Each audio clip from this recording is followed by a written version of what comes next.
Thanks for coming up on a cold and holiday evening here in San Jose. I'm Patrick McCritcher. I teach at the University of California at Santa Cruz. I teach an introductory course to environmental studies, and so I'm interested in the environment. I'm also interested in systems. And so I'd like to talk to you a little bit about some research I've been doing for the last year and a half or so. And I started with a fairly simple question, which is, why is it that despite the fact that for the last 15 or 20 years, scientists have been getting more and more certain that global warming is real and that it's caused by us. But if you look at the American public opinion polls, the numbers have actually been going down. So something strange is going on. And it probably won't surprise you too much that it has something to do with the fossil fuel industries, who have a tremendous, as economists call it, sunk cost. They have a tremendous stake in keeping us using their product. And so, of course, climate change, global warming is a severe threat to that. So they're pretty much willing to do whatever it takes. And because I study the environment, I'm interested in ecosystems, and I'm interested in the way that systems interact. And classically, science hasn't been very good at understanding systems. Classical science is sort of Newtonian science, atoms as little billiard ball sorts of things, very, very, very simple cause and effect. But of course, in ecosystems, you have hundreds or thousands of organisms interacting in very complex ways. And after I was studying this problem about who was trying to persuade who about global warming using what techniques and what different organizations were interacting, it kind of occurred to me that it was kind of like an ecosystem as well. The political system is kind of an ecosystem. And these fossil fuel companies, among others, are essentially injecting enormous amounts of energy into the system. Like, the Earth receives energy from the sun, and that energy sort of propagates through the system. Little plants absorb the sunlight, little animals eat the plants, and then energy sort of moves through the food chain. Well, very much the same thing happens in the political ecosystem. Money and information propagate through these different entities and organizations. And so that's what I sort of tried to track down. I was doing something called social network analysis, and a little later, when we go to the Q&A, I can fire up the other machine and I can show you the sort of a dynamic map of all of these entities and the interactions between these entities that I've been constructing for a while. So it's very important to think in terms of systems if you really want to understand what's going on in the world. And you don't really understand a system when we do something and then we get a consequence that we weren't expecting. It means that we don't really sort of understand how systems work. Now, conservatives actually have a very, very, very basic kind of systems thinking. It's the free market, supply and demand. And the sort of conservative ideology has been developing over the last number of decades to the point where this is supposed to solve all problems. If a corporation misbehaves, well, then the market will punish them. But of course, we know from the 99%, it doesn't really work that way. So another problem I think it's useful for us in the Occupy movement to think about is that it's very difficult for us to agree on things. It's very difficult. It's part of sort of the mission of all of these Occupies to sort of figure out what our principles are and how we're going to act together. The conservatives don't have this problem so much, and it's rather nice because they have these kind of four interlocking ideologies. Another professor at UC Santa Cruz named Domhoff, a sociologist, has written a book, it's been republished a number of times, called Who Rules America? It's a great book. Our library owns various copies of it. Some of you know it.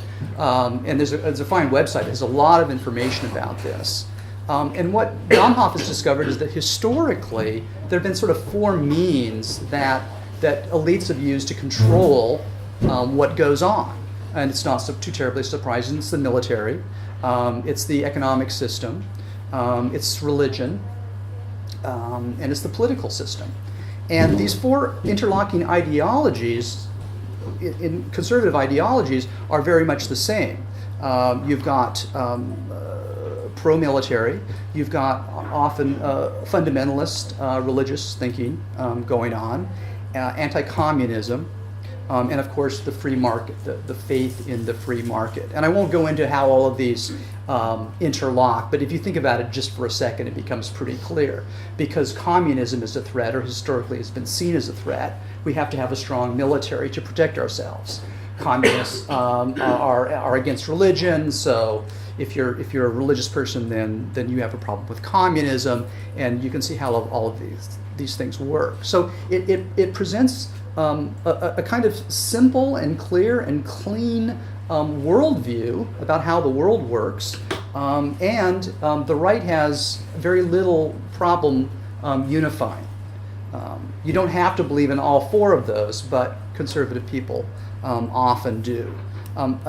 And the right has traditionally had more discipline in terms of their messaging than the left has. So the left has more complex ideas, we have more diverse people, we have more different interests that we're contending with, and it just makes things messier, and it's part of the big challenges.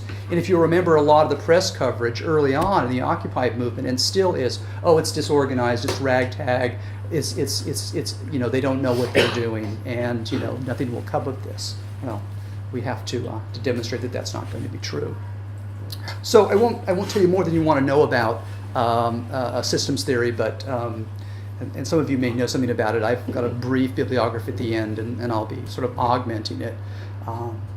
But just a couple of things, because what I would really like you all to help me do is sort of, once we sort of understand how this system works, the sort of the plumbing and how things flow through it, I'd like you guys to sort of brainstorm with me at the end how we can, in understanding the system better, figure out a way to make it work better for us.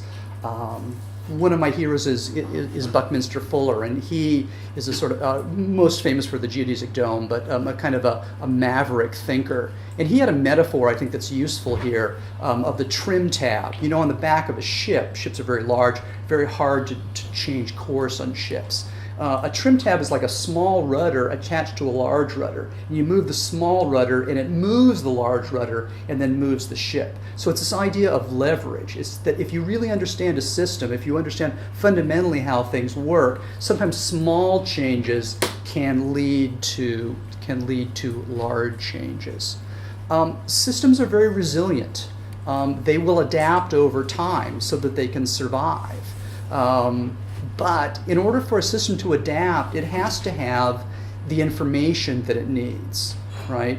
So more information means more capability, more ideas, more options, more ways of surviving. And what I realized in trying to figure out how global warming, the debate about global warming was being dominated by the conservative side, it occurred to me that what's really scary about it, aside from what will happen if we cook the planet, is that the political system, again, not a surprise to anybody, has become extremely polarized, and information is being blocked, and disinformation is being propagated. So I think that's kind of the essential problem. And what's really frightening is, in any system, there are feedback loops.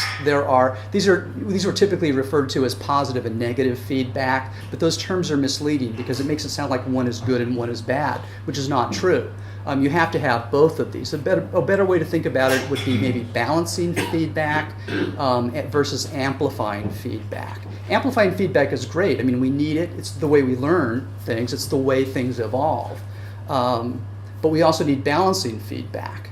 So we have to have both of those things. And it occurred to me in sort of looking at what's happened politically in this country with the polarization, is that the conservatives have disabled all the moderating, all of the balancing systems that exist. And they didn't do this, I don't think, necessarily intentionally. The goal, of course, was permanent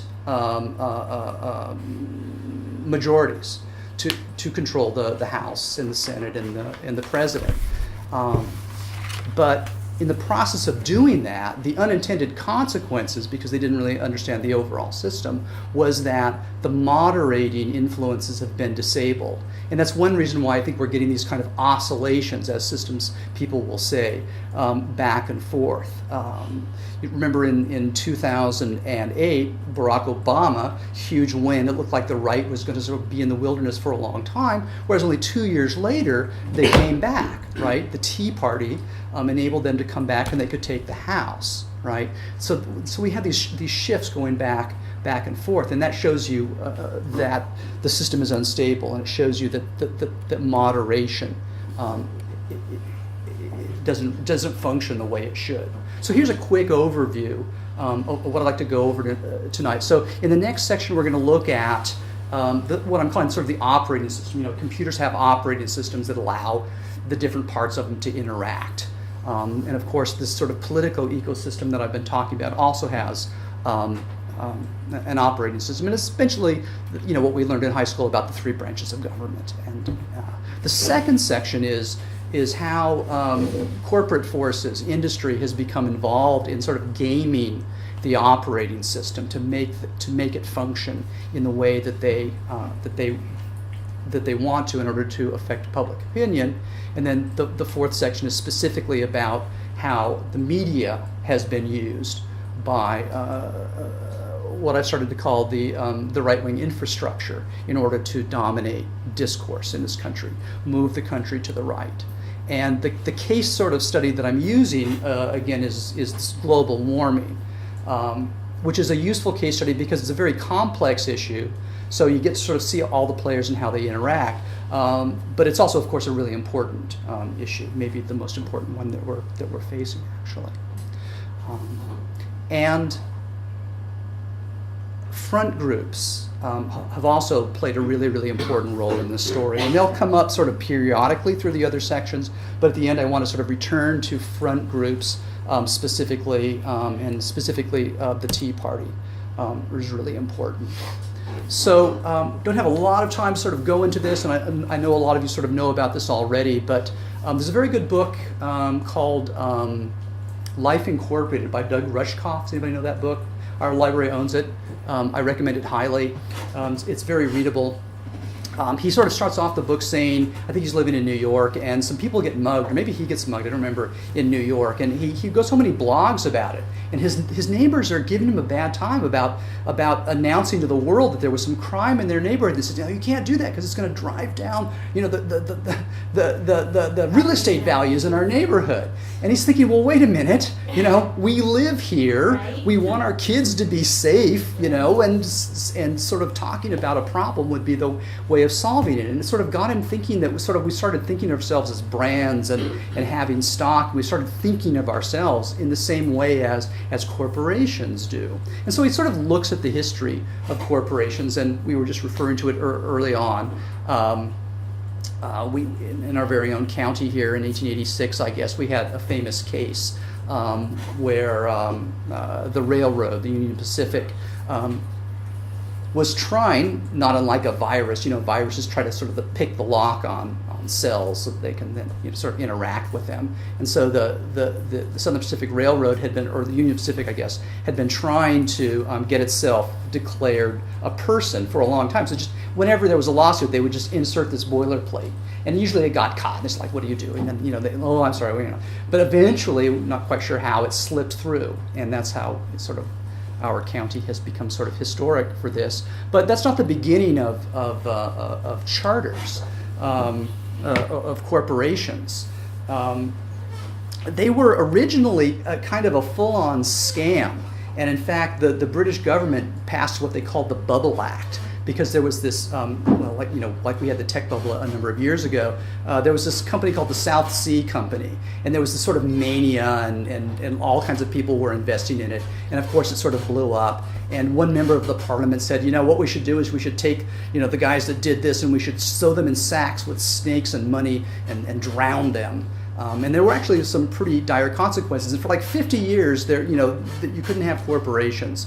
But the British Crown wanted to extend out and basically sort of giving a group of people a monopoly on an area and then letting them do whatever they wanted or needed to, including military activity to enforce the commerce, seemed like it was working pretty well. And I haven't had time to track this down, but I read one column by, I think it was Thomas Hartman, who was arguing essentially that the real Tea Party, right, in American history, was in fact a protest against the East India Company, a corporation, a chartered corporation that had sort of excess tea and they needed a place to dump it, and so that's how all that came about. But in 1886, when it got corporate personhood, corporations then became people, and then became had the same constitutional protection that people had. And of course, the 14th Amendment was designed to protect slaves, right? But they managed to use that. And then, of course, you're all familiar with just a few years ago, corporate personhood was extended mightily in the Citizens United case, where money equals speech. And so a lot of this research that I've done, and a lot of it's built on the research of a lot of other people, comes from sort of tracking money flows between organizations. But that's becoming increasingly difficult because under Citizens United, they don't have to tell us where the money is going. And the other way that that this map was created was by looking at interlocking board memberships. Domhoff has done a lot of that work. So the problem, of course, with corporations is they only have one duty. They're legally bound to create the maximum profit and to grow as much as possible. And of course, sort of coming back to ecosystem metaphor, that's a cancer. Like a thing that just grows is dangerous, right? So, again, coming back to global warming, I'm going to look at the sort of three branches of government and how the global warming debate sort of played out through that. The Bush 43 administration, Bush the second, far and away the worst environmental record in the history of the world. You might remember that in the election, he pledged to do something about greenhouse gases, about CO2, and the idea was sort of neutralize the advantage that Al Gore had. Most Americans want to do right by the environment. But within a few months, the Bush administration reneged on that pledge. And how that happened is interesting. There are conservative think tanks, American Enterprise Institute, the Heartland, there's dozens and dozens of those. And essentially,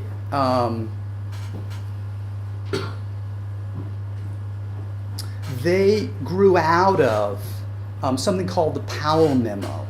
Lewis Powell was the Chief Justice of the United States, but several months before he became Chief Justice, the U.S. Chamber of Commerce asked him to help them figure out what had happened in 1964 in the Goldwater election.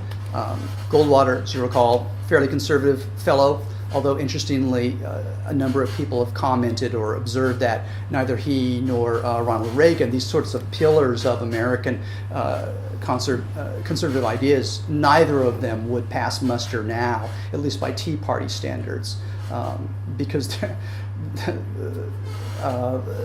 Goldwater, for example, ran a department store that was desegregated. His wife was a member of Planned Parenthood. Some positions that just would not fly these days. So a conservative think tank basically did or commissioned a bogus study about global warming, and that was sort of funneled to something called the CEQ, which I had never heard of, but it's the Council of Environmental Equality, which is an entity, and George Bush had never heard of it either, apparently, when he became president. But essentially, it's part of the administration, it's part of the executive branch that has to do, along with the EPA, of dealing with the environment. But what the Bush administration did, the second, which is sort of unprecedented, is they stocked all kinds of federal agencies with not just industry people, because sometimes you want that with things like the FAA, right? You want people from the airline to be participating in that agency because they have expertise, and it tends to work out fine.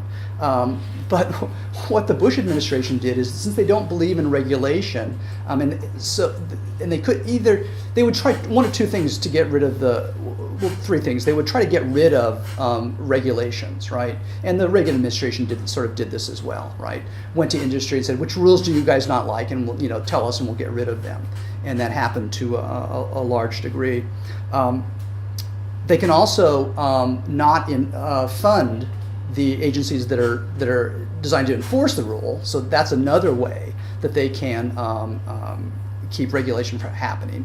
But the Bush administration sort of took it a level further, and they appointed like lobbyists from these various industries, not even people who had expertise in the industry, to basically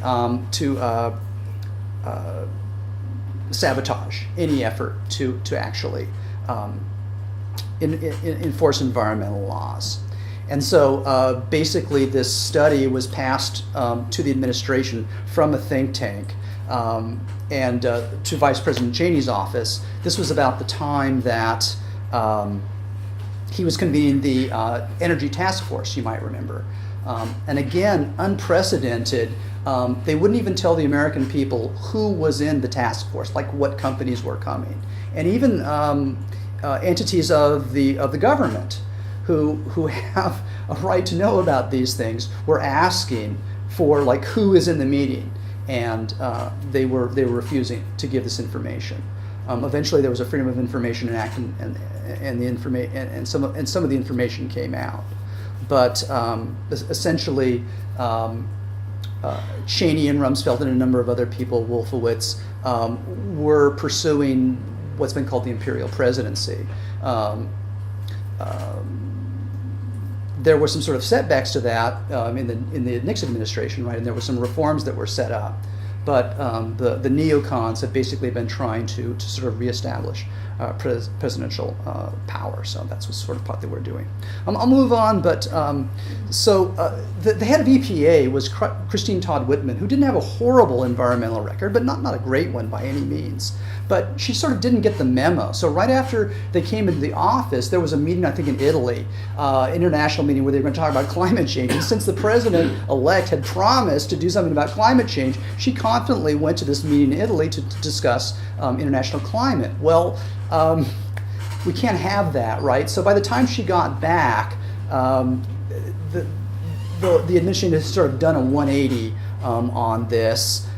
She was sort of left hanging in all of this, and so she tried to sort of reestablish her environmental or her I guess conservative credentials by remember they wanted to raise the level of arsenic in the water, right? And they couldn't, and then there was a big backlash by the American people. So basically, she was gone. She'd sort of lost all credibility. Colin Powell referred to as a wind dummy, which is apparently when you're landing a military aircraft and you don't know which way the wind's blowing, there's this thing you throw out to see which way the wind's blowing.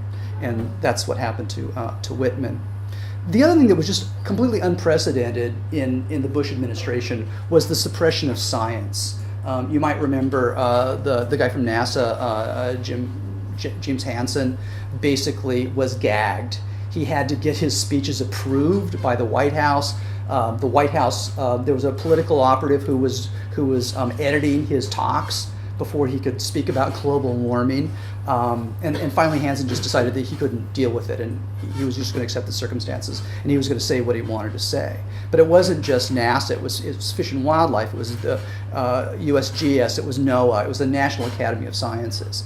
And remember what I was saying about organisms need information, right? So here we have science for the first time being gagged by the administration.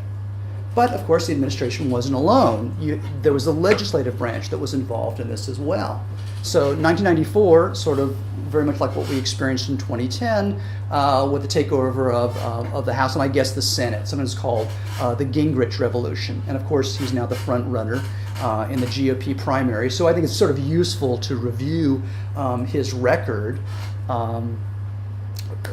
briefly, he'd run a couple of times and had lost. And he was running, I think, the third time, and the party said, well, you know what, we will back you. We will give you funding to run, but you have to have political operatives. You have to have professional campaign staff.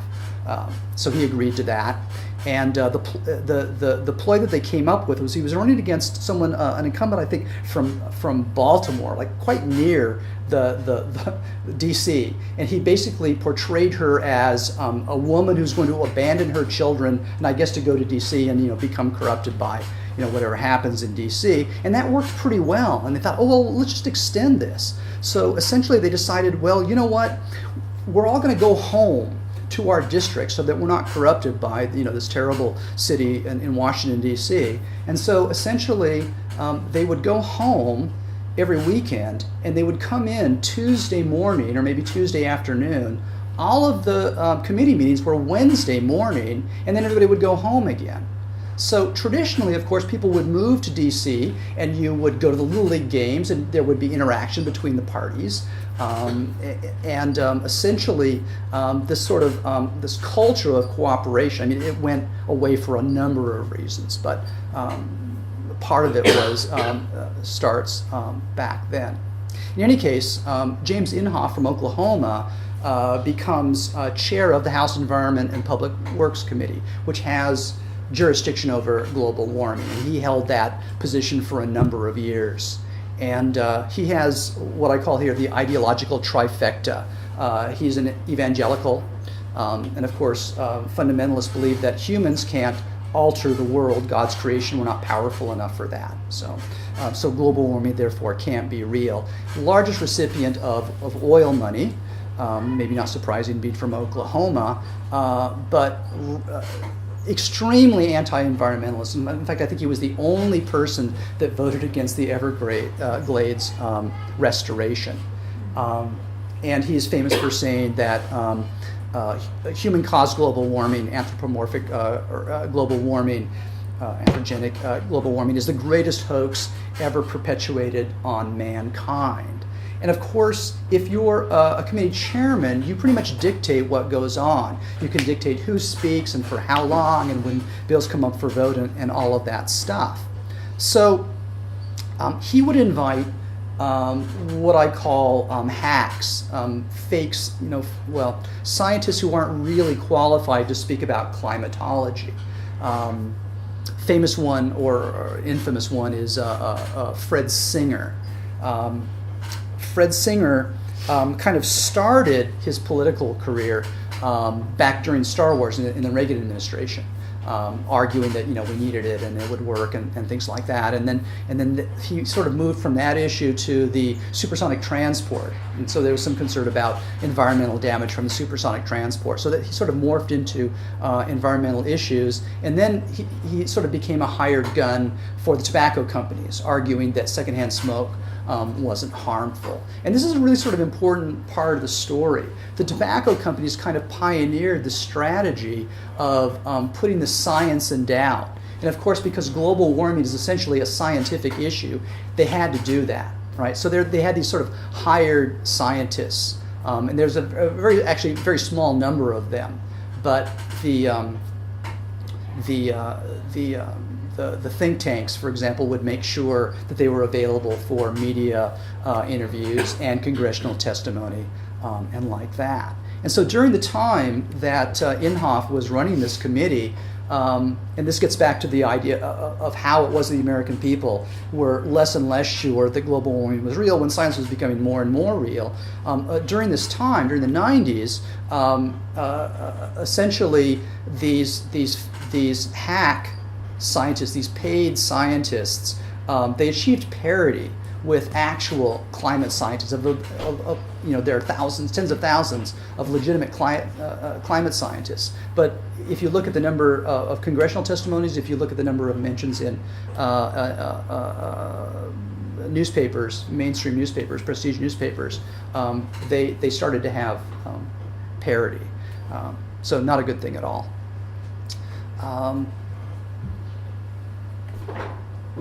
Inhofe had an assistant, a PR guy, a flack, named Mark Morano.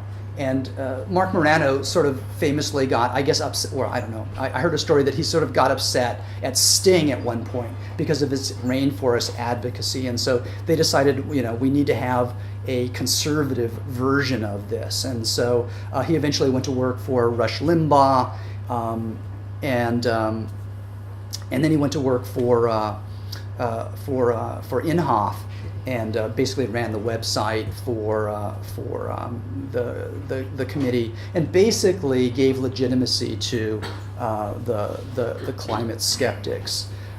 Also famous for promoting the Swift boat attacks on John Kerry.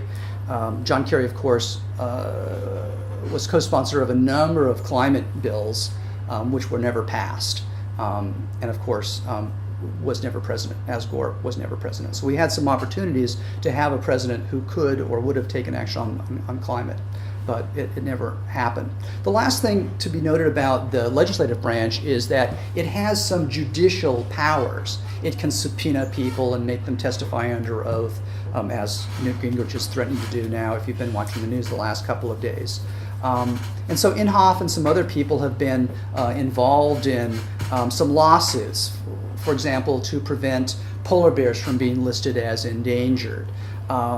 Bush the Elder actually commissioned a study on global warming by the National Academy of Sciences, the prestigious academy, scientific academy.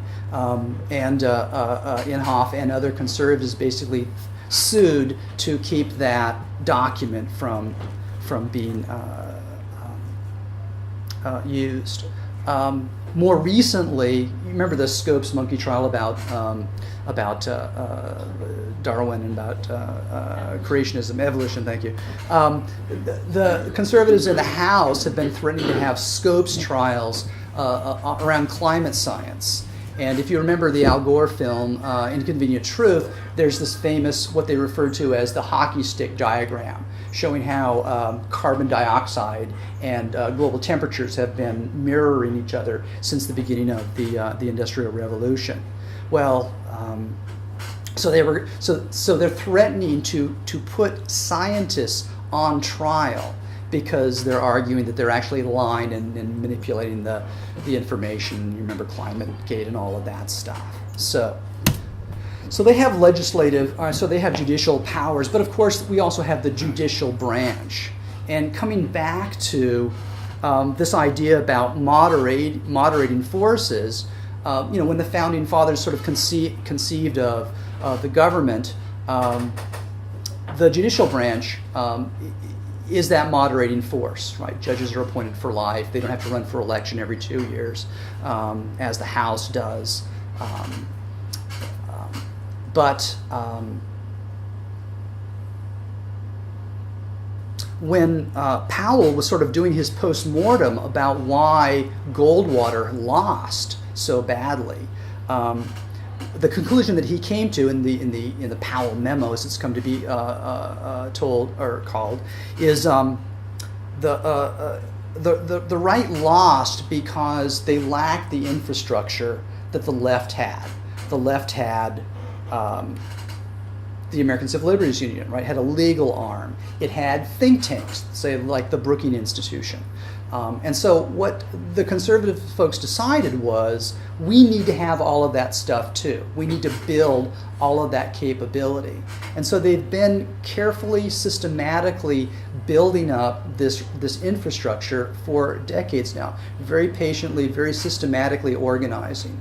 And that's one reason why they have the power that they have. That's the reason why they've been able to pull the country to the right for as long as they have. Now, the courts have been very, very important. Brown versus the Board of Education desegregated the United States. And so that's why they were saying that the ACLU was powerful. And so they not only want to have a sort of defensive capability, their own legal arm. It's called the Federalist Society. I'll talk about that a little bit more. But they also sort of want to have an offensive capability. They want to undermine whatever infrastructure that the left still has. So we hear perennially about tort reform, how lawyers are ruining America with frivolous lawsuits and all of that stuff. Well, of course, tort reform is sort of a code word for disabling the courts. And the courts have been really important in terms of civil rights. They've been really important in terms of the environment. But if we can get rid of class action lawsuits, then it's going to be easier for the right to have things the way that they want. This was all sort of non-political, non-partisan for quite a long time, at least when we're talking about Supreme Court justices.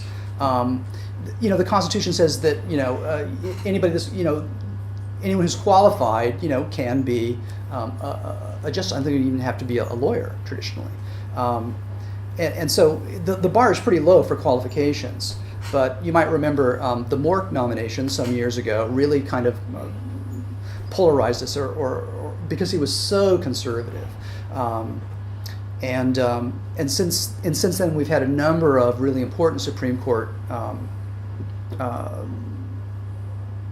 decisions. I already mentioned the Citizens United case, which made money speech, but that was kind of an odd case, and I don't really sort of understand the technical aspects of it. But it was they tried the case, and then and help me out if anybody knows more about this than I do. This would be easy if you did. Basically said, we want to make a broader ruling, so we want you to come back and argue this broader case, which in fact happened. And we've also, of course, had other Supreme Court judgments since then. Bush v. Gore, right, which gave the presidency to Bush, despite the fact that you'll remember Gore won the popular vote. So just briefly, one other thing, a fairly outrageous example of judicial problems is in West Virginia. You might have remembered a week or so ago there was a judgment, I don't remember the numbers, but there were 2 mining accidents in which I think the second one, the Branch mine, 29, 30 guys killed, I think, in that one. A few years earlier there had been another fairly serious mine disaster.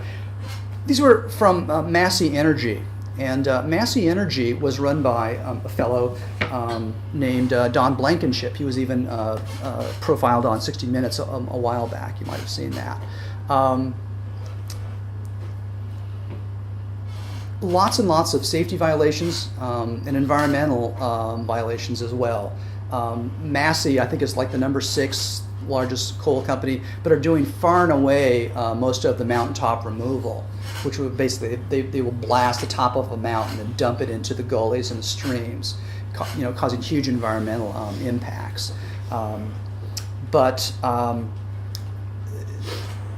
So they were losing in the courts in West Virginia, and so essentially Blankenship funded a candidate for judge, I guess a state Supreme Court judge, and they basically accused his incumbent opponent of being a child molester because he'd given money to the boys club or something or the ridiculous. But he managed to get this guy elected, which made it much easier for him to continue doing the kind of business that he was doing. But then it sort of came out, and he likes to sort of portray himself as this kind of humble guy, and he did a lot of sort of Tea Party rallies, literally dressed in the flag kind of thing, and talking about how government interference was ruining everything. Well, it turned out that he was not quite so humble, and they were partying on the French Riviera.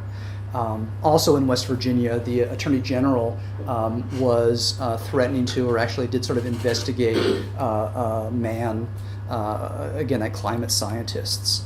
And there have been other cases. In Australia, apparently, there are climate scientists who were receiving such credible death threats that they're actually sort of in a kind of witness protection program. So the fanaticism of the right about climate is kind of puzzling. But if you believe that there's a worldwide conspiracy, that the black helicopters are going to come and take our light bulbs, then maybe those kinds of reactions are a little bit more understandable. So those are the.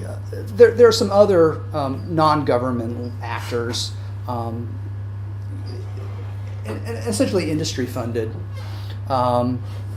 Lobbyists have been growing astronomically in the 70s, I think. It was very unusual for a company to have anybody in Washington, D.C. But now, of course, it's become absolutely mandatory. And I've forgotten the number, but there are some magnitude of order of lobbyists for every legislator in the Capitol. But the K Street project was sort of in a way, I guess we could sort of say the low point here. It was sort of dreamed up by Grover Norquist, also just recently profiled on 60 Minutes, and that had to do with the no tax pledge that he instituted some years ago, actually. But he was also one of the masterminds, along with Abramoff, super lobbyist Abramoff, who dreamed up this K Street project. And that was essentially this idea that if you worked in a lobbying firm or a law firm or even a public relations firm, you had to be a member of you had to be a Republican, essentially. This has never been a rule before. And so what you got was this kind of melding of party and industry, even more so than we had seen sort of historically. And companies, of course, they have their own public relations in-house to sort of make us think kindly about what the company, the corporation is doing. But essentially, because of this molding or melding of these things, there was no real discernible difference between a public relations agency that was hired by the GOP for a campaign and a company. They just sort of worked together. And the other thing that, of course, has happened is that elections have become perennial, right? You never stop running. You never stop fundraising.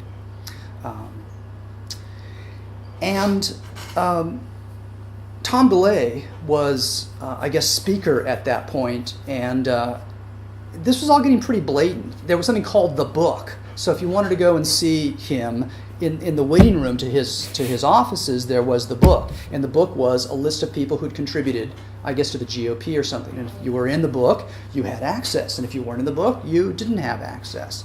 He was called the Hammer also, of course, because he would apply pressure to donors. But also, he was called the Hammer because he was a party enforcer.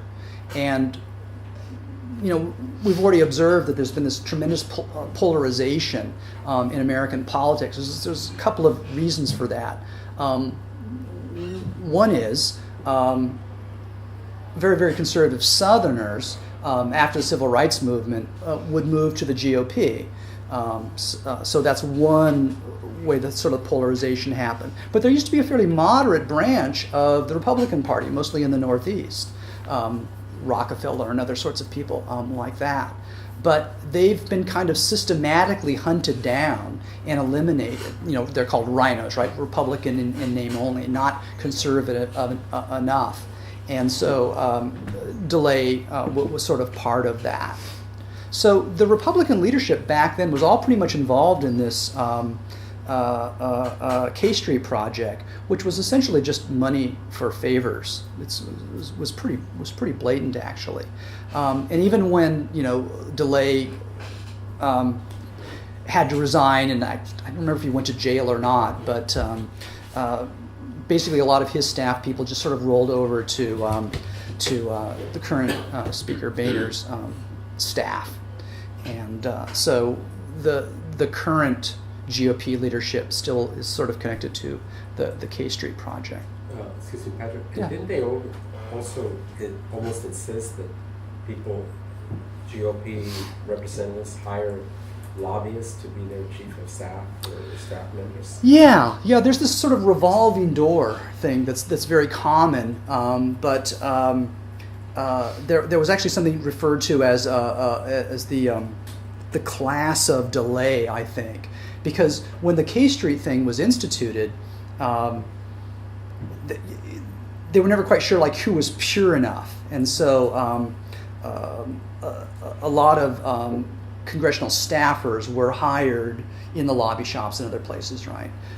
And so and in fact, there have been a couple of attempts to reform lobbyists, and I'd love it if somebody would explain what these things were. But a year or so ago, the last version, I think it was Boxer Pelosi was trying to get a deal where if you were a member of Congress or a congressional staffer, you had to wait 2 whole years after you left office before you could become a lobbyist. Like nobody would sign off on that.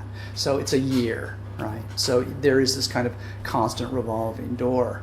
About half of the members of Congress become lobbyists, and I'm not sure over what time period, but 3,600 staffers have become lobbyists in the last number of years. And so remember we were talking about feedback loops. They're amplifying feedback loops where the strong get stronger or the weak get weaker.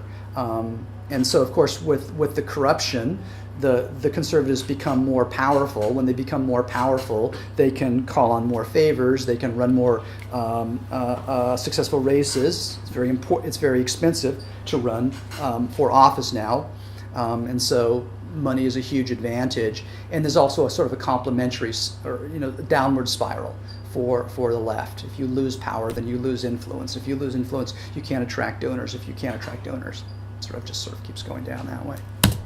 So now, who's driving this? Who's funding this? Well, going back to the Powell memo, there were what they called the Four Sisters Foundations. That was Scaife, Richard Mellon Scaife, Carnegie Mellon, Air, so oil money, banking money.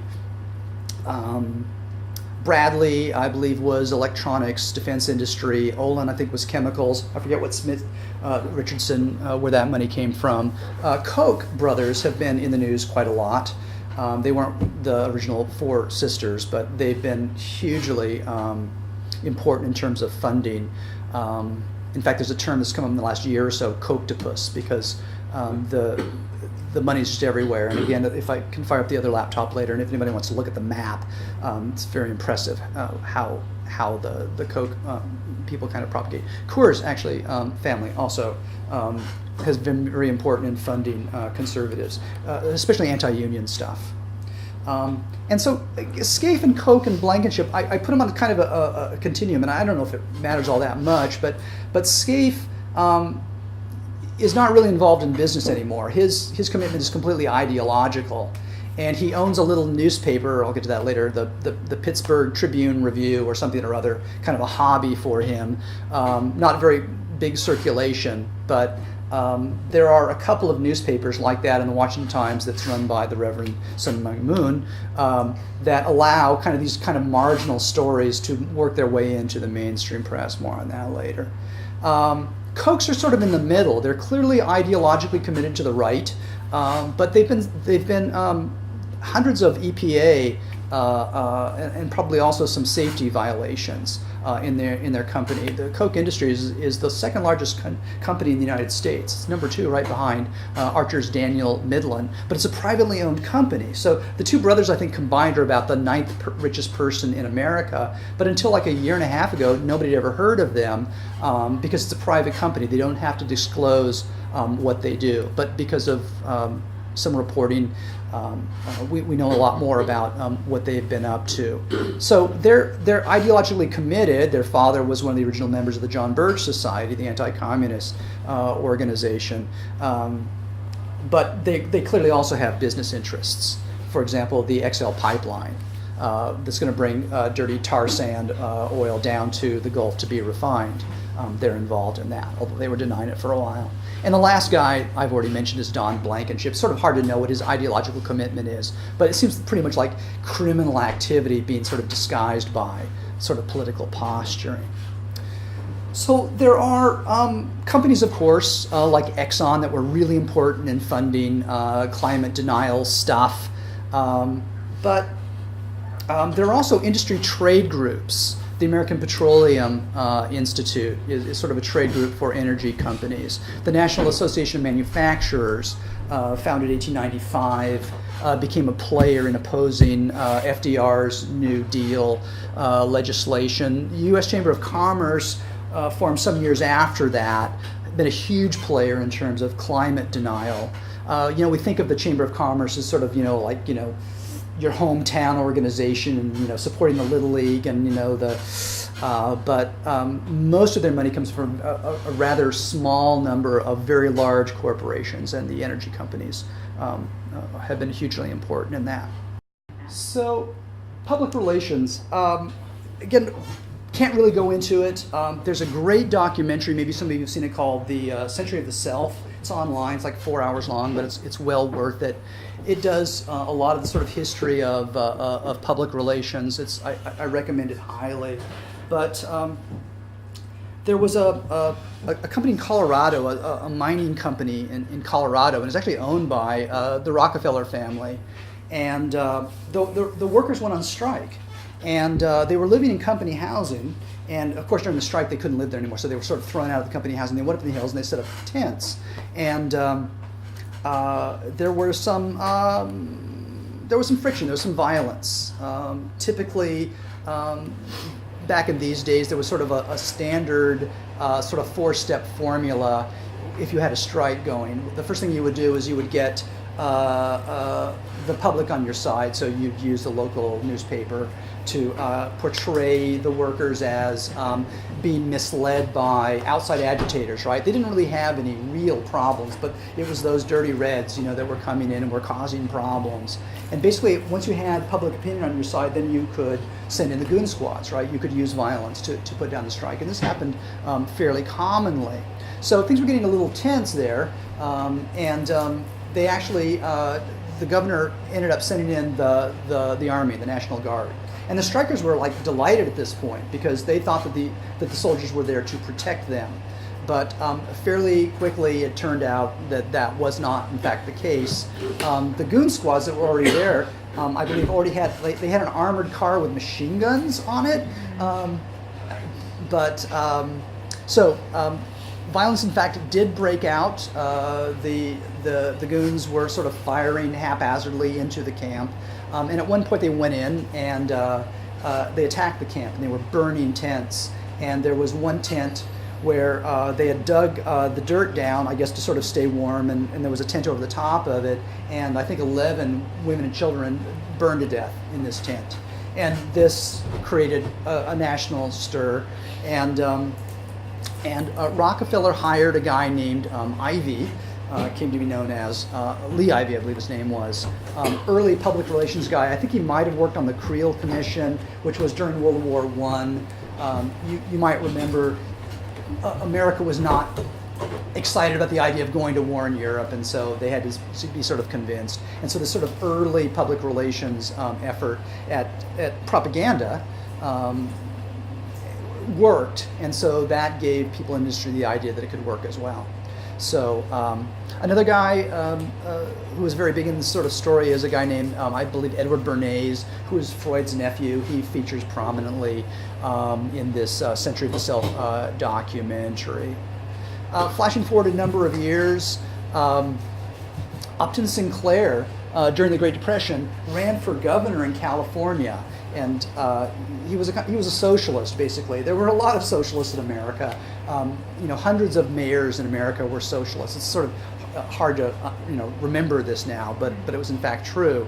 And Upton Sinclair was going to run for governor did in fact run for governor in California under the idea of, well, basically we'll just go in the factories and the workers will run them, and we'll make stuff and people will sell stuff and we'll all be better off. Well, one of the heads of the Hollywood studios, I forgot which one, it might have been Mayer from MGM, was really anti-union. And so they made these fake newsreels, right, where they would interview people, like kind of man on the street kind of thing. And it was kind of hilarious, actually. This guy with a very bad Russian accent saying how he wants Sinclair to be elected. So it's sort of early kind of crude propaganda ploy. But there was an early campaign company called Whitaker and Baxter, originally called Campaigns Incorporated, and they worked on the Upton Sinclair camp or against him. The AMA, American Medical Association, to make sure that fee for medicine, and then Richard Nixon became a client when he was running for California against Helen Gahagan Douglas, called the Pink Lady. Nixon later used another PR firm called Hill and Knowlton, which was kind of interesting. Everyone's forgotten this too, but remember the first Gulf War? There was this young woman who gave this heartbreaking testimony about the Iraqi soldiers who took the Kuwaiti babies out of the incubators and put them on the cold concrete floor to die. Well, that was a completely made up story. She was like a daughter of like a consulate official. She was going to like Georgetown University. Completely made up story. But of course, by the time the American people figured this out, we were at war. A number of other, there are many public relations agencies, of course, but like a lot of other industries, there've been sort of massive consolidation. So there's like fewer and fewer of them, and they're all owned by each other. But in terms of global warming, the Burson-Marsteller company kind of stands out. Rachel Maddow had a great line. She said, "Evil has them on speed dial," because they did spin control for the Bhopal, India, the plant that killed all those thousands of people and maimed them, the Exxon Valdez. So they do spin control, but they've also had quite a number of dictators as clients. And they were really huge in the tobacco company, and that whole strategy I mentioned before about casting doubt on the science of secondhand smoke, or the cigarettes causing cancer. And they also have put up a number of front groups, and we'll get to that a little bit later on. I think I already mentioned Fred Singer. Another aspect of the public relations firms is giving a voice to these sort of hired guns who are scientists. Okay, so how did media come to not do what it needs to do? Remember, I was saying that moderating forces have been disabled. And journalism, of course, is really, really important because, we have checks and balances, but the journalism is sort of the check on the check, as it were, right? It's supposed to keep everybody honest, the fourth estate, right? Well, Ronald Reagan decided that the free market was the solution to everything, and so everything had to be deregulated. And he gets rid of the fairness doctrine, the idea that you had to have equal time on issues of public importance and controversy. It had been sort of, I guess, waning for a while, but sort of officially got killed under his administration, which is kind of unfortunate because then you've also got industry consolidation going massively on in media. So you've got book companies, newspapers, magazines, television, all owned by, this is all familiar to you all, I'm sure, a fairly small number of companies. I don't know if it's like 4 or 5 now. Now, even though the fairness doctrine has gone away, it still persisted, at least in newspapers for a while, in what are called balancing norms. But it didn't work out very well, especially in terms of sort of the global warming stuff, because with all the consolidation and the media being corporately owned, all that matters is profit, of course, right? And journalism is very, very expensive. Paying people to do, especially investigative reporting, takes a huge amount of time. So there was a time when, say, the networks were owned by families. They were essentially a family business. And they were willing to take a loss on the news as a kind of, public service. American people, it's a democracy, we need to have information. So even, if the Walter Cronkite show doesn't make money, it's okay, we'll make money on, the Flintstones or something or other. But as these things became corporately owned, all of that kind of went out the window, and only profit mattered. And so News budgets got gutted, foreign correspondence gone, all of that. Yeah. So when did that take place where they switched to corporate? I've always thought of them as being corporate. Yeah. I can't give you a specific time. It sort of happened over time, but I think it's been like 5 or 10 years that it's gotten down to a very small number of corporations that own it. 6, I think. Yeah. was the last It's a very small 6 number. corporations that own everything that you read. I mean, from Donald Duck to the New York Times. Yeah. So one thing that happened for journalists who were still working is, and they didn't have time to do research, and so especially in terms of global warming, what they didn't have time to sort of understand it for themselves, so they would do this sort of dueling scientist thing. So you would get an actual climatologist who knew what was going on in global warming, and he would get his soundbite, and then they would get a skeptic scientist, a hack science, and they would have their 40-second soundbite or whatever. And this passed for news. A couple of things that happened there are kind of interesting.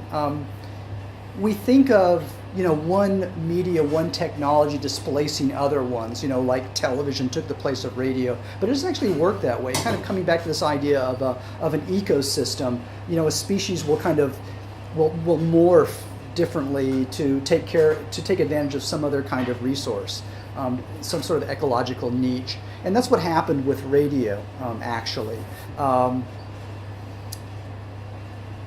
There was a time when AM radio, for example, had a lot of music on it, you might remember, and it was primarily urban, right?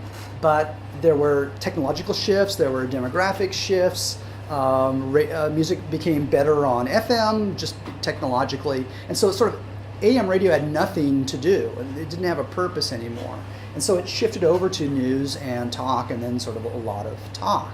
And older, white, non-urban people are the ones who listen to AM radio, and so it's not shocking that conservative radio, right-wing radio, even hate radio, sort of got taken over there. And of course, just not even a year after the Fairness Doctrine was eliminated, Rush Limbaugh goes on the air, quite famously. Incredibly influential. I mean, widely credited for the 1994 Gingrich Revolution, the 2000 election, and of course, radio was really important for the Tea Party in 2010 as well. And of course, Rush Limbaugh lays the ground for Glenn Beck.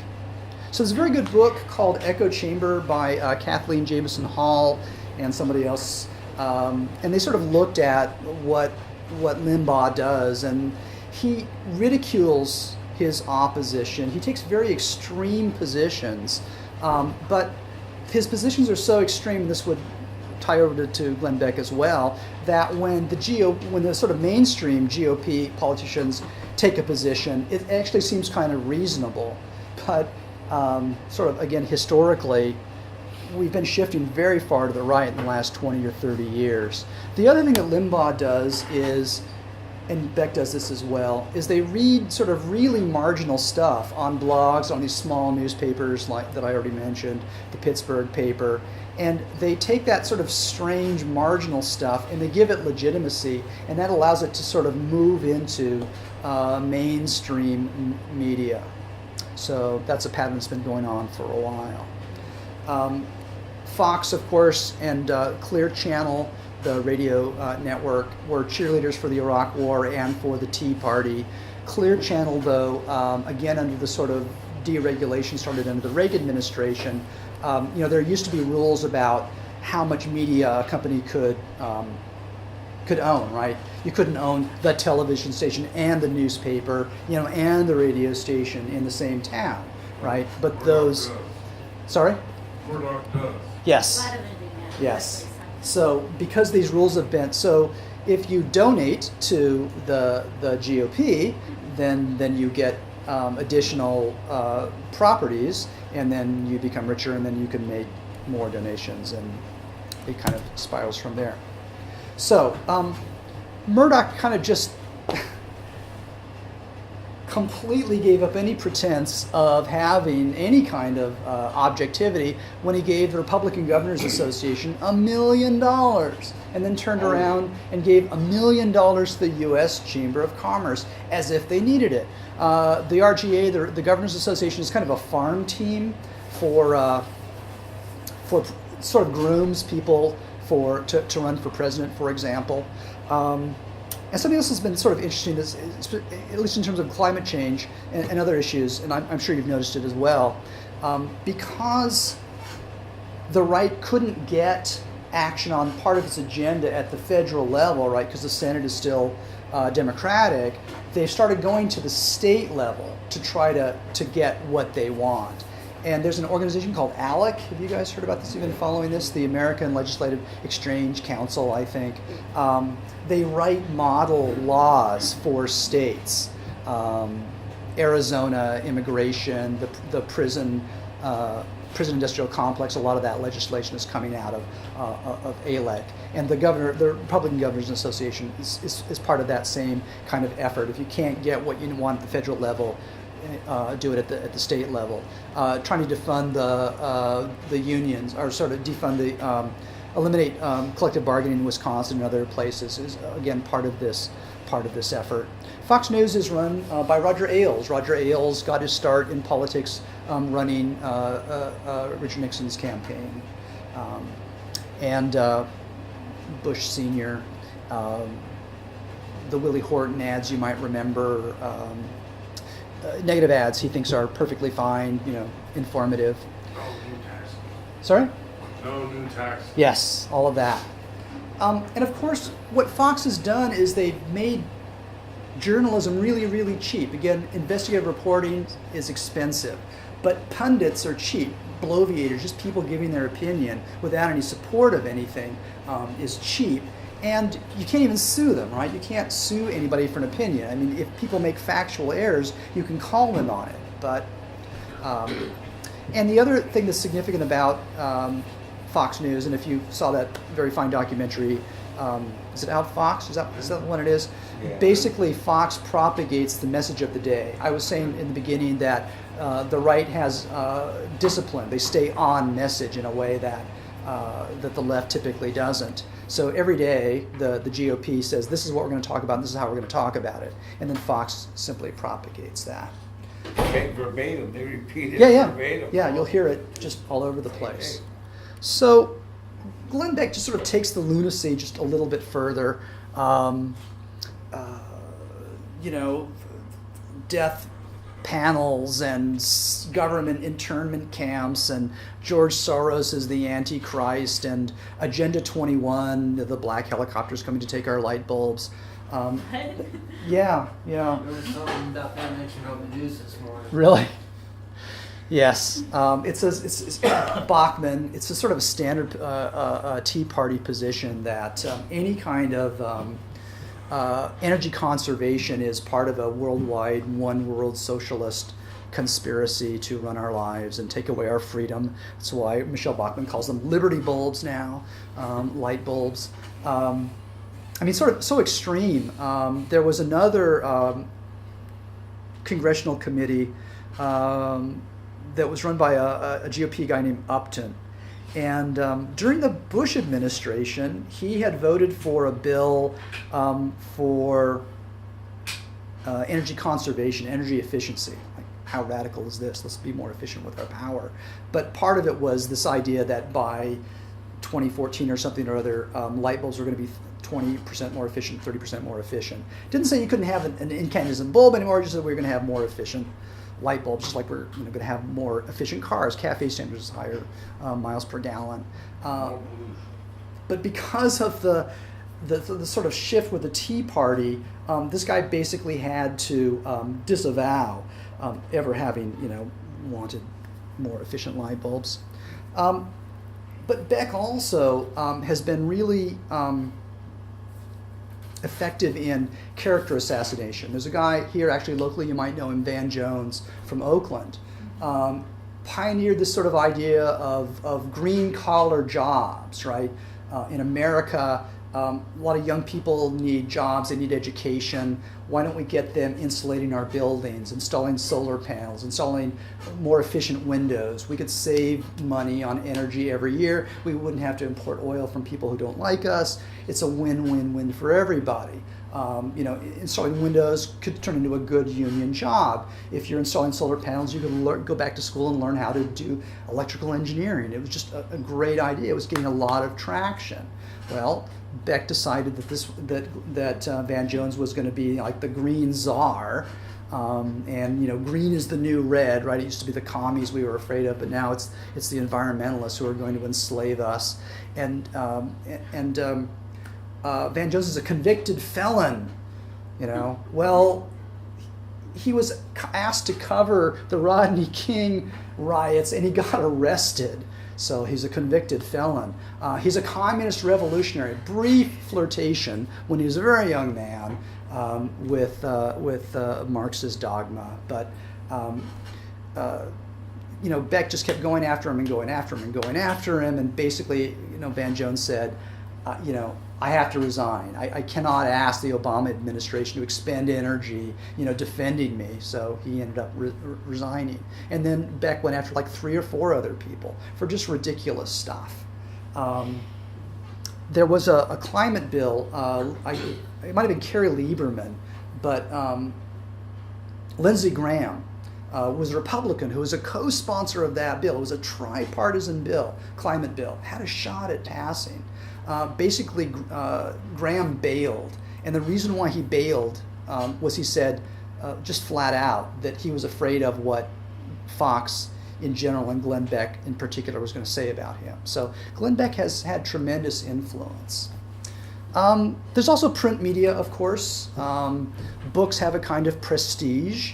And so, of course, the right developed after the Powell Doctrine this kind of capability. Regnery Press was traditionally the right-wing Republican house, but now all of the corporations they have a line of conservative books. Regnery published the hit job on Anita Hill, a couple of books on the Clintons, and the Swift Boat, along with lots and lots of other books. Magazines, the National Review, William F. Buckley, kind of standard, reasonable positions traditionally. But then we get the American Spectator, actually run by Regnery's son.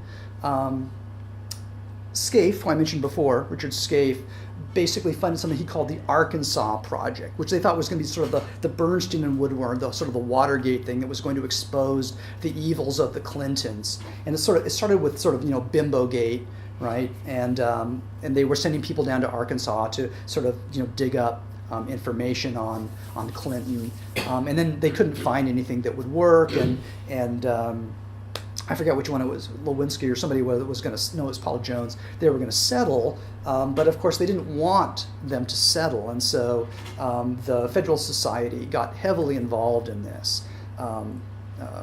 Olson, who was Bush's attorney for Bush v. Gore, Starr, Ken Starr, who became the independent Whitewater investigator.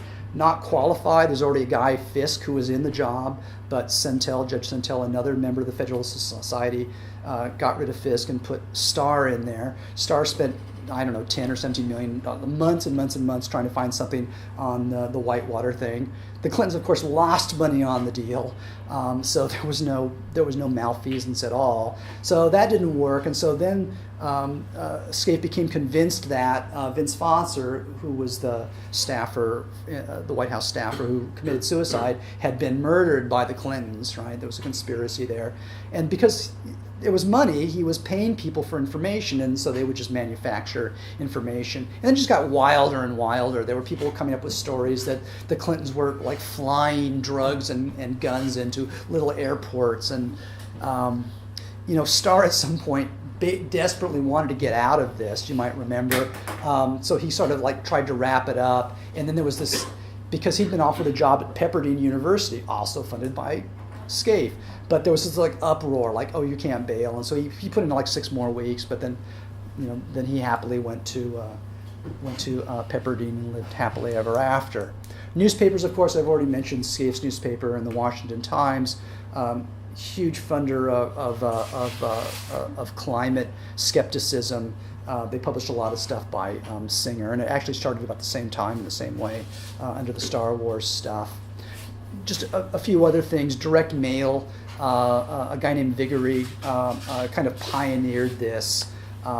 And really, really effective in terms of elections, because if you publish something in a newspaper, it's public. And if there's something wrong with it, then people can say, well, wait a minute, like, where are your facts here and what you're figuring out this other thing.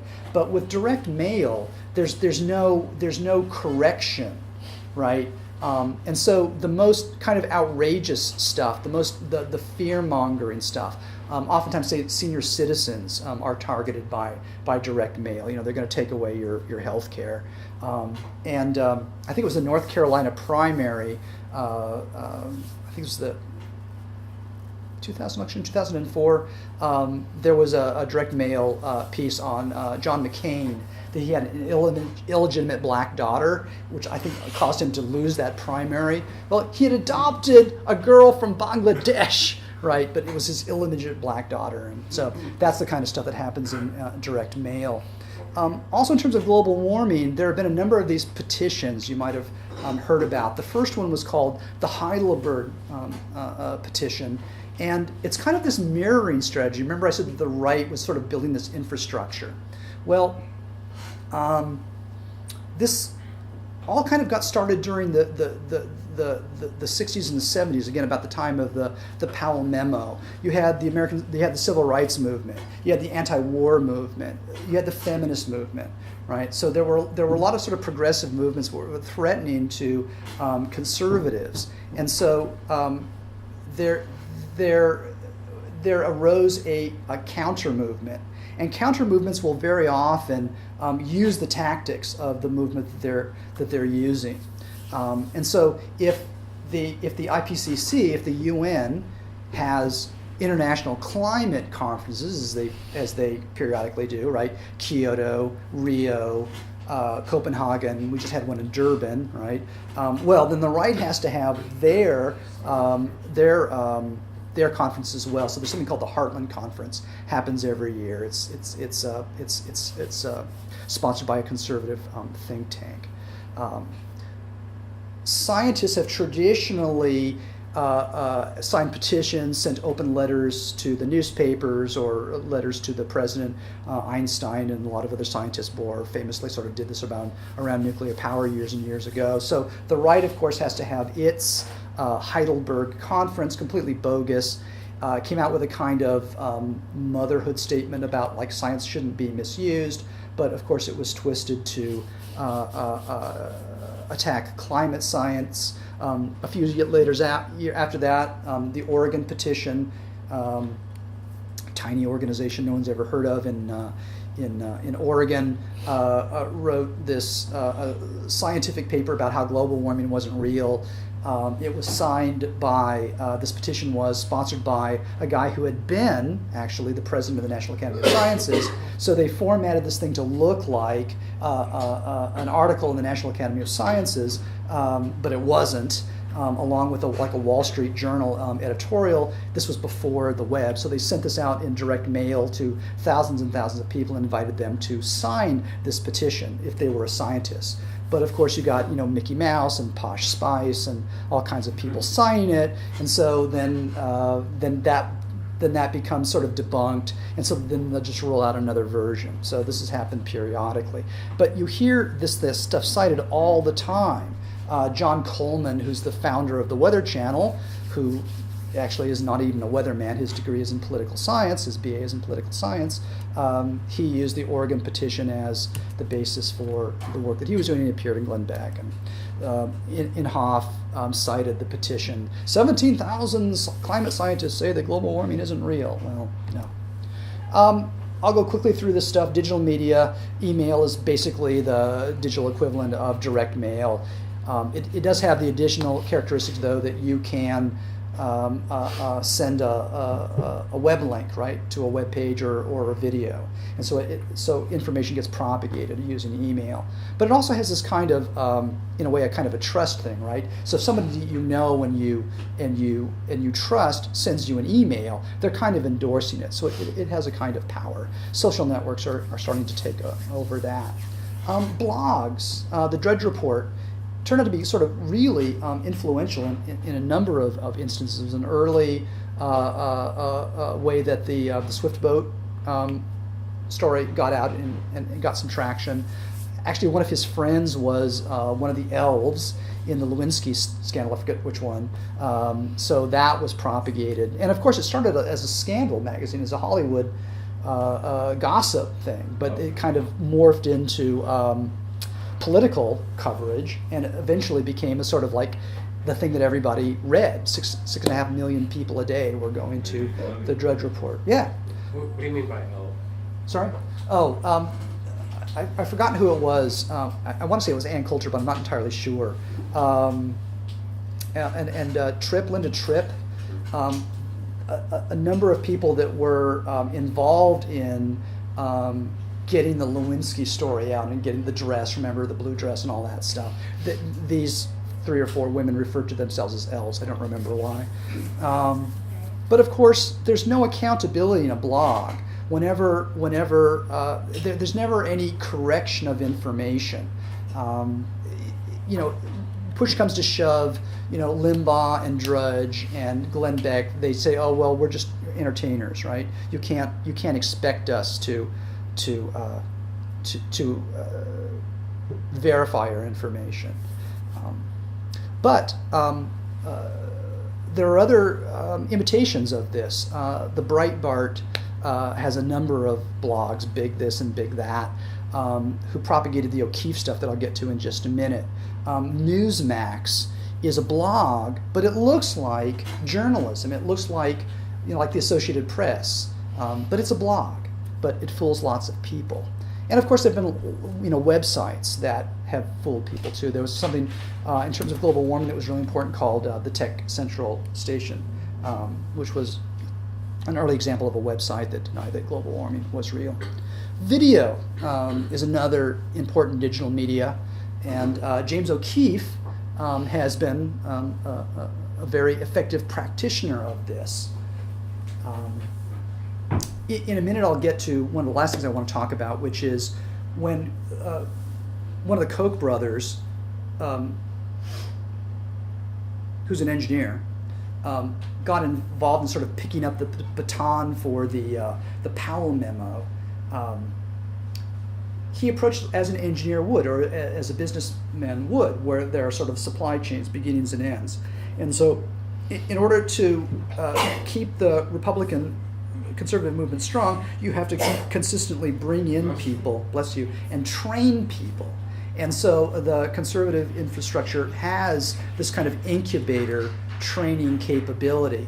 One of them is called the Collegiate Network. It's SCAFE funded, basically giving money to colleges to have conservative newspapers, right? James O'Keefe was an alum of that organization. There's another organization called the Leadership Institute. It's been around for a long time. A number of political operatives, Karl Rove and I think some other people have come up through there, were trained there. So what James O'Keefe did, you might recall, is he went to a number of Acorn offices. And if you look at the video, he's in this kind of ridiculous 70s Superfly, dumb, like white guy's conception of a pimp outfit. And he went to these places and said, I want to bring in underage girls for prostitution from like another state or something or other. Well, these people basically like show them the door. Well, that's the story that he said that he told them. What he actually said was, "This is my girlfriend, and she's gotten involved in prostitution, and we want to get her out. Can you help us?"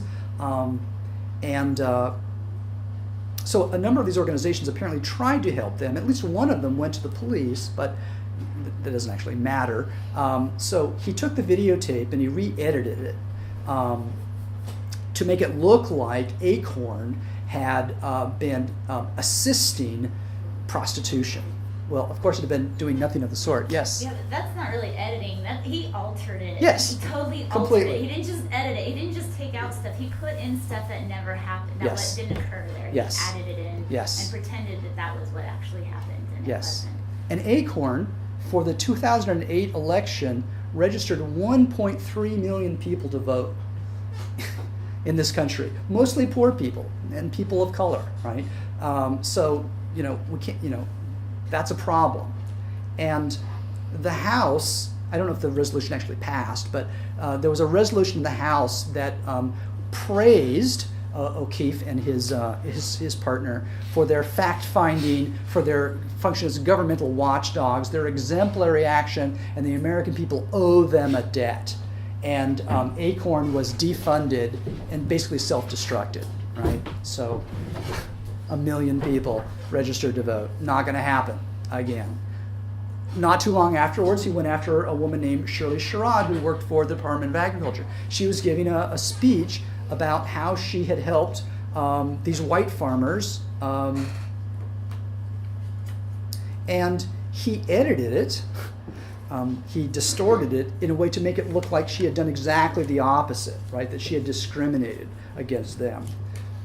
Because elections have become perennial, because there is this appetite for sensational news all the time and scandal, right? That's what sells. The Obama administration ended up firing her, right, very quickly, because they were trying to contain the damage, right? They were trying to get ahead of the 24/7 news cycle. Well, fairly quickly, it was determined that the truth came out, right? And they apologized and they offered her job back, which she, I believe, declined, right? Excuse me. And the farmer from that incident said she saved our farm. Yeah, yeah. Doing exactly the opposite of what she was portrayed to have done. So, remember I mentioned Norquist and some others have a strategy called defunding the left. Let's get rid of the unions. Let's get rid of independent, publicly funded, non-commercial journalism in America. So, of course, NPR became a target. So, Mr. O'Keefe, again with an undercover camera, interviewed a guy who was, I think, a fundraiser for NPR. And I've forgotten what the story was, but he was purporting to try to buy influence or something or other. And the NPR guy told him like 6 times, like, you can't do that. It's not the way it works. But of course, all of those were deleted. The audio was moved around, so there was laughter inserted in places where it didn't actually happen, which completely changed the meaning of it. So that guy got fired, and then not too long after that, another senior NPR person also, I guess they both actually resigned. So the defund the left strategy seems to be working really well for them. O'Keefe also participated, I forgot why, in the bugging of Mary Landrieu, congressman representative from Louisiana, and they got caught. And so, of course, he got a fine Federalist Society lawyer, very expensive lawyer who usually defends corporations against malfeasance of various kinds, but I'm sure for free. So their judicial capability is there. Video of other kinds, documentary, have been really important. Al Gore's Inconvenient Truth was sort of pivotal in the whole thing. But of course, the right also has their own replies to this, one called The Great Global Warming Swindle. What's interesting about this is they interviewed 2 scientists, misrepresented their views. They demanded to be removed from the video. One actually managed to do it for the DVD, for like the home release. But it's very, very rare that there's any kind of correction or retraction. These think tanks will put out a study, sometimes with numbers that are just made up. The numbers will be debunked, the study will be debunked, but the study will continue to be cited in the right-wing press for years, months and years afterwards. So there's never any correction, there's never any moderation. Yikes, I gotta go faster. So there are a lot of front groups. When an organization's cover gets blown, then it loses its effectiveness. And so there's a kind of progression that tends to happen. So, for example, Exxon, let's say, they'll initially just deny that global warming is happening.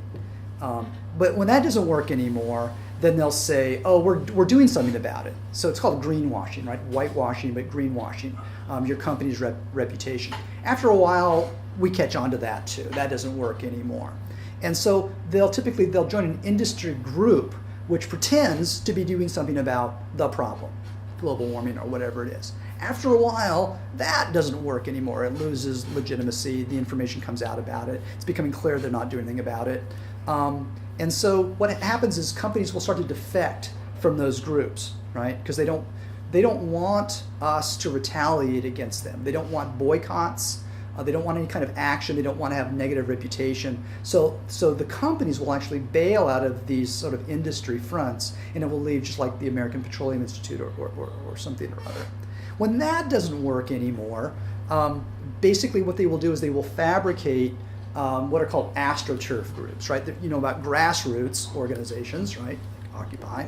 Well, fake ones are called astroturf. And I'll get some history on that in a second. But a really important kind of front group I've already mentioned are these think tanks. They have a number of functions. They write policy. They train people to speak. They sponsor conferences I've already mentioned. They publish books. And they provide a kind of a pension plan for politicians or these kind of ideological entrepreneurs, right? So they get fellowships at these things. If a politician loses an election, then they end up working for the American Enterprise Institute or Fox News or both. They sue. They orient new legislators and judges. By the way, in sort of right-wing thinking. And this is really important. There's this sort of constant turnover of people in Congress, and so these like 2-page, issues for dummies. These things are, you can't underestimate the value of these things. And they also launder money, so they'll funnel money from a corporation to a front group, to an astroturf group, and they also will launder information, as the example I gave for the Bush administration. You say a pension plan? Yes, it's sort of like no matter what you do, you can make a very, very fine living as a conservative, right? You can write books, you can be on Fox Television, you can work for a think tank, you can be a lobbyist, you can we should all probably do that, probably, I recommend that. So, Where money is. it's exactly where the money is, right? So the think tanks basically function as scientific or academic, but sometimes they don't even bother with that. They'll just buy a school, right? So the University of Chicago gets a lot of money from Koch and Scaife. The Mercatus Center at George Mason University is all Koch money. Koch is on the board there. I've already mentioned Pepperdine. I've already mentioned these incubators. There are some other flavors of this too. There are organizations called Accuracy in Media, which, the liberal media is why, the world's in a terrible state. It's never been clear to me how General Electric, for example, is a defense contractor and builds nuclear plants, and they own a network, but somehow they are the liberal media. I don't understand how that works, but apparently there is a liberal media in the United States, and it must be fought. And so they have, Accuracy in Media, which is sort of like supposedly like a watchdog group or something. But they also have Accuracy in Academia, right? It's where students will go to lectures by professors and, expose their left-wing capability. Now, so Pepperdine, I know that Ken Starr but besides him, was there more than just that? Or? I don't know a lot about what goes on there, but I stumbled across a documentary that Ben Stein did on creationism. And they wanted to give the impression that he was going around America, going to college campuses and lecturing on creationism. But they couldn't be sure that even at Pepperdine that anybody would show up, the students would show up for that. So they hired extras. And they filled this room with extras, and they filmed him at Pepperdine giving a lecture to a college audience. So beyond that, I don't know a lot about what goes on down there. Just quickly, why AstroTurf works. Three waves of the environmental movement. First wave is conservation movement, John Wayne, Teddy Roosevelt. Jane Addams progressives like that. Second wave, 1960s into the 70s. Rachel Carson writes Silent Spring, 1962. Love Canal. Environmentalists organized to grassroots organizations. They realize that these problems are all over the country. They don't want to reinvent the wheel, and so these kind of well, this is before the web, but kind of information repositories are built up. Earth Day, first Earth Day, I think, 1971, 20 million Americans in the street, largest demonstration in American history. Shortly thereafter, lots and lots of environmental legislation, bipartisan legislation is passed, the Clean Air Act, the Clean Water Act, in quick succession. 1970. Yeah. And then sort of the third phase of the environmental movement is organizations like Greenpeace and National Resource Defense Council and others. They develop kind of scientific expertise so they can give expert testimony and legal expertise to sue, to cause enforcement of the Endangered Species Act and things like that. Incredibly successful grassroots movement to improve the environment. And they have a kind of David and Goliath kind of quality that I think is appealing to America. And so, of course, the right needs to develop this kind of capability. So they developed what I already sort of called these AstroTurf groups. And the Koch brothers have been especially involved in this in terms of global warming. In terms, going along with the Tea Party, there was something called the Hot Air Tour, sort of this bus tour of debunking climate change, and then Energy Citizens, again, this sort of in theory grassroots movement to debunk climate change and start action on it. And of course, for our purposes from Occupy, the Tea Party is of real interest. And of course, because so many of these AstroTurf organizations have been outed as fake, right? The Tea Party people were really adamant that we are independent, we're not funded, we're not affiliated with a party, we are independent in Madison and all of that stuff. But fairly soon afterwards, it became clear that that was not true. And the Koch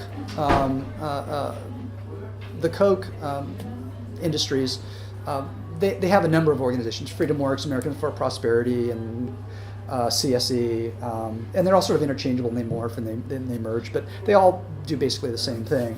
And they were clearly funders of the Tea Party. It's not an accident that it spread and grew as quickly as it did. You might remember the town hall, the healthcare town halls that were shut down. That was sort of the early efforts of the Tea Party, and basically the Freedom Works and AFP, they were basically sending out scripts and organizing buses and all of that stuff. So completely manufactured. Some scary kind of elements that we sort of thought were gone or dormant have sort of reemerged in the Tea Party. Anti-communism, Obama's a socialist and we're going to kill your grandmother. Fundamentalists, Karl Rove kind of engineered organizing of fundamentalist evangelicals and helped get Bush elected, but sort of looking like they weren't going to be that much of a factor. But now with the Tea Party, they're making a comeback. Anti-environmental stuff is coming back. The militia, the open carry stuff, all of that stuff is coming back. The electorate is highly polarized because of these oscillations, this instability. And it's kind of interesting that the Tea Party, and in a way the Occupy people, they both understand that the system is broken. But there are fundamentally very different ideas about what to do about it. Tea Party thinks that the free market will, solve all of our problems, and that's not the way that a lot of other people think.